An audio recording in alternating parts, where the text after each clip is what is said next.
শুভমেৰ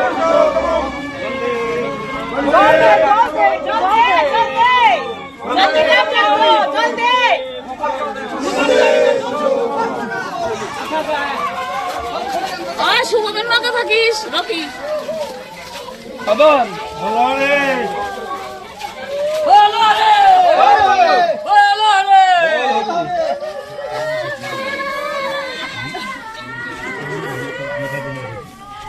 উদন্ত bike চালক আৰু অনিয়ন্ত্ৰিত জাম্পাৰ বাবে নিহত ৫৫জন। বৰপেটাত সংঘটিত হৈছে এক ভয়ংকৰ পথ দুৰ্ঘটনা। যি পথ দুৰ্ঘটনাত নিহত হৈছে ৫৫ৰ এজন ব্যক্তি। নিহত লোকজন বৰপেটাৰ ১ নং ৱাৰ্ডৰ লাচিত পথৰ নিবাসী নেপাল চাহা, বয়স ৫৫ বছৰ বুলি জানিব পৰা গৈছে। যোৱাকালি নিশা প্ৰায় ৪ বজাত বৰপেটাৰ খৈৰাবাৰী সৎসংগ মন্দিৰৰ সন্মুখত এখন তীব্ৰবেগী বাইকেৰে মহতিয়াই নিয়ে নেপাল চাহা নামৰ লোকজন, যাৰ ফলত নিহত হয় লোকজন। স্থানীয় ৰাইজৰ প্ৰত্যক্ষ কৰা অনুসৰি প্ৰতিদিনে নিচিনাকৈ যোৱাকালি সন্ধিয়া ৭ বজাত নেপাল চাহা নামৰ লোকজন খৈৰাবাৰী সৎসংগৰ মন্দিৰৰ সেৱা জনাই ঘৰ অভিমুখী আহি থকাৰ সময়তে দ্ৰুতগতিত অহা ডাম্পাৰ আৰু এখন KTM বাইক বৰপেটা ৰোডৰ অভিমুখে আহি থকাৰ সময়তে দ্ৰুতবেগী ডাম্পাৰখনৰ বাবে বাইক আৰোহীজনে খোজকাঢ়ি নিজ ঘৰ অভিমুখে গৈ থকা নেপাল চাহাক প্ৰচণ্ড জোৰেৰে খুন্দা মাৰে। ইয়াৰ ফলতে লোকজন গুৰুতৰভাৱে আহত হয়। ততাতৈয়াকৈ লোকজনক বৰপেটা ৰোডৰ প্ৰাথমিক স্বাস্থ্য কেন্দ্ৰলৈ প্ৰেৰণ কৰে যদিও স্বাস্থ্যৰ অৱনতি ঘটাত লোকজনক বৰপেটাৰ Fakhruddin Ali Ahmed medical college and হস্পিটেললৈ প্ৰেৰণ কৰে। মেডিকেল গৈ পোৱাৰ পিছতে লোকজন চিকিৎসক মৃত বুলি ঘোষণা কৰে। উক্ত ঘটনা সংঘটিত হোৱাৰ পিছতেই সমগ্ৰ অঞ্চলত এক চাঞ্চল্য পৰিস্থিতিৰ সৃষ্টি হয়। উত্তেজিত ৰাইজে পথ অৱৰোধ কৰি সাব্যস্ত কৰে প্ৰতিবাদ। ঘটনাস্থলীত বৰপেটা আৰক্ষী উপস্থিত হৈ পৰিস্থিতি নিয়ন্ত্ৰণলৈ আনে। ঘটনাস্থলীৰ পৰা উত্তেজিত ৰাইজে সংবাদ মাধ্যমৰ আগত কয় যে অতি শীঘ্ৰেই বৰপেটাৰ ডাম্পাৰ চলাচল বন্ধ কৰিব লাগে। আজি যিটো পথ দুৰ্ঘটনা সংঘটিত হৈছে তাৰ বাবে দায়ী ডাম্পাৰ। অকল আজি বুলিয়ে নহয়, ইতিমধ্যে এই ডাম্পাৰৰ কবলত পৰি বহু নিৰীহ পথচাৰীৰ মৃত্যু হৈছে আৰু যদি অতি শীঘ্ৰে ডাম্পাৰ চলাচল বন্ধ কৰা নহয় তেনেহ'লে এনেকুৱা দুৰ্ঘটনা সংঘটিত হোৱাটো স্বাভাৱিক। প্ৰশাসনে যদি ডাম্পাৰ চলাচলৰ ক্ষেত্ৰত নাকি নলগায় তেন্তে বৰপেটা ৰোডৰ সৰ্বসাধাৰণ ৰাইজে ইয়াৰ বিৰুদ্ধে তীব্ৰ আন্দোলন গঢ়ি তুলিব। বিভাগীয় কৰ্তৃপক্ষ ডাম্পাৰ চলাচলৰ ক্ষেত্ৰত বান্ধি দিয়া নীতি নিৰ্দেশনাক বুঢ়া আঙুলি দেখুৱাই সময়ৰ আগতেই অভাৰলোড আৰু দ্ৰুতগতিত ডাম্পাৰসমূহ চলাচল কৰাৰ বাবে আতংকিত হৈ সাধাৰণ ৰাইজ। লগতে তেখেতসকলে দুৰ্ঘটনা সংঘটিত কৰা বাইক চালকজনক কৰায়ত্ব কৰি কঠোৰ শাস্তি প্ৰদানৰ দাবী উত্থাপন কৰে। এতিয়া পৰৱৰ্তী সময়ত বৰপেটা আৰক্ষীয়ে ডাম্পাৰ চলাচলৰ ক্ষেত্ৰত কি ধৰণৰ ব্যৱস্থা গ্ৰহণ কৰে সেয়া হ'ব লক্ষণীয়। আজি মৰণোত্তৰ পৰীক্ষাৰ পিছতে নিহত নেপাল চাহাৰ মৃতদেহ নিজ বাসগৃহলৈ অনা হয় আৰু তাৰ পিছতে এক শোকাকুল পৰিৱেশৰ সৃষ্টি হয়। ৰাইজৰ প্ৰতিবাদৰ প্ৰতি লক্ষ্য ৰাখি দুৰ্ঘটনা সংঘটিত হোৱা স্থানতে বৰপেটা আৰক্ষীয়ে স্পীড ব্ৰেকাৰ লগোৱা পৰিলক্ষিত হৈছে। নিউজ ডেস্ক, অসম ক্ৰান্তি সংবাদ।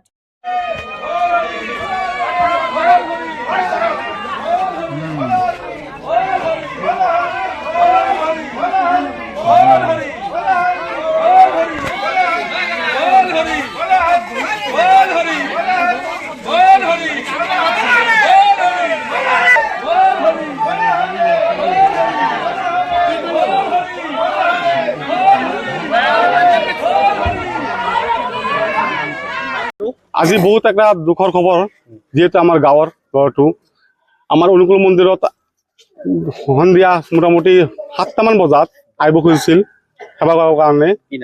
তাৰ নাম নেপাল চাহা, চুবাৰী বিজনেছ কৰে। সি বহুত ভাল, ধুনীয়া মানুহ, ভাল মানুহ। সি চাইড দি আহি আছিল খোজকাঢ়ি। তো ইফালৰ পৰা এটা ডাম্পাৰ আহিছে ৭টা বজাত আৰু ইফালৰ পৰা এটা বাইক যাই আছিল।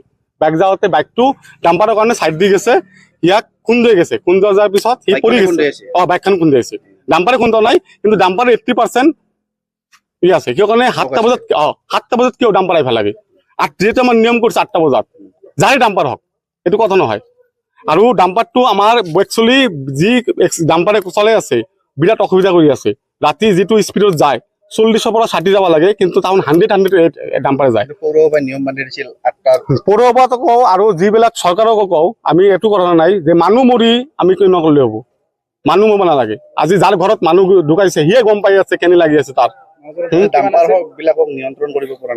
নিয়ন্ত্ৰণ মানে কি কম আৰু এইটো কলিতো বহুত কথা আহি যায়। কি কম, এতিয়া আমি ন্যায় বিচাৰো। আৰু এটা কথা, আমি বৰপেটাত ডাম্পাৰ চলিব নিদিওঁ। যিজন মানুহ মৃত্যু হৈছে তেওঁৰ নাম কি? তেওঁৰ নাম নেপাল চাহা। বয়স মোটামুটি আপুনি 55 পৰা 60 হ'ব। খোজকাঢ়ি গৈ আছিল ঘৰ আমাৰ লাচিত পথ বৰপেটা ৰোড খোজকাঢ়ি যাই আছিল সি চাইডতে আছিল ঘৰৰ পৰা মন্দিৰত সেৱা কৰিবলৈ আহিছিল ঘৰৰ আমাৰ এইটো অনুকূল মন্দিৰৰ ওচৰত ঠাইখিনিৰ নাম আপোনাৰ সৎসংগ মন্দিৰৰ ওচৰতে আৰু খৰেবাৰী সৎসংগ মন্দিৰৰ ওচৰত মানুহৰ ঘৰত বৰপেটা লাচিত পথ 1 নম্বৰ ৱাৰ্ড আজি আপোনালোকে কি কৰিছে আমালোকে কৰিছো ডাম্পাৰ বিলাক বন্ধ কৰিব লাগে আমি অলৰেডি ডাম্পাৰ বন্ধ কৰিছো পাব্লিক গোটেই ৰাইজ মিলি আৰু ডাম্পাৰ বন্ধ হ'ব লাগে কিয় কাৰণে বন্ধ কৰিব লাগে কিয় কাৰণে কি কৈছে পুলিচে কৈছে কালিৰ পৰা এতিয়া বোলে স্পীড ব্ৰেকাৰ দিব স্পীড ব্ৰেকাৰ দিলে নহ'ব না স্পীড ব্ৰেকাৰ দিলে কি হ'ব আমাৰ লগে বিচাৰো যে ডাম্পাৰ বন্ধ হ'ব লাগে আৰু পিলপিলি যেটো নেকি আমাৰ ফিলাবৰটো আছে ফিলাবৰৰ মুখত যধে মধে পিলপিলি ৰাখি দিয়ে তাতে দুটা পুলিচ বহি থাকে কাৰণ পুলিচে একো নকয় আমাৰ বিৰাট অসুবিধা হৈছে তাতে টাৰ্ণিং লোৱাতে পিলপিল থিয়া দি থাকে এইফালে পিলপিল থিয়া দি থাকে তাতে বহুত মানুহ এক্সিডেণ্ট হৈছে ব্ৰিজৰ মাথাত আমাৰ লাইনে পাৰে আৰু কি ক'ম আমি এখানে পুলিচ প্ৰশাসনক আৰু চৰকাৰক জনাইছো আপোনালোকে ডাম্পাৰটো সোনকালে বন্ধ কৰক নহ'লে মানুহ কিন্তু মৃত্যুৰ মুখত অলৰেডি পৰি আছে আৰু পৰি থাকিব আপোনালোকে ডাম্পাৰ বন্ধ কৰিছে আজি বন্ধ কৰিছো কেইটামান এতিয়া ডাম্পাৰ বন্ধ এতিয়া ডাম্পাৰ বন্ধ ডাম্পাৰ যাৰে হওক কেতিয়ালৈকে বন্ধ থাকিব ডাম্পাৰ ডাম্পাৰ বন্ধ থাকিব মোটামুটি এখানে চাওঁ আলোচনা কৰিম কালি অচি ছাৰে আহিছিল অচি ছাৰ অহা নাই যদিও থানাৰ পৰা মানুহ পঠাইছিল তাহোনে আগতে আশা দি গৈছে কালি আমি এতিয়া বহি এটা আলোচনাৰ মাধ্যমত কি হয় সেইটো চাম আপোনাৰ নাম কি মুঠতে নিয়ন্ত্ৰণ মোৰ নাম অভিজিত সাহা মানুহজন যিজন ঢুকাইছে ঘৰ ক'ত বুলি ক'লা লাচিত পথ Barpeta road Shantinagar 1 number ward বিয়া কৰিছে বিয়া কৰিছে তাৰ ল'ৰা আছে ল'ৰা মুম্বাইত থাকে কথা হ'ল আপোনালোকে ডাম্পাৰ নিয়ন্ত্ৰণ কৰিব লাগে নিয়ন্ত্ৰণ কৰিব লাগে ডাম্পাৰটো বিৰাট আজিৰ এক্সিডেণ্টটো ডাম্পাৰৰ কাৰণে হোৱা বুলি দাবী কৰে 80% 8টা বজাৰ পৰা কিয় কাৰণে 8টাৰ পিছত আমি ডাম্পাৰ খুলিব লাগে 7টা বজাত ডাম্পাৰ কিয় আহিল ডাম্পাৰত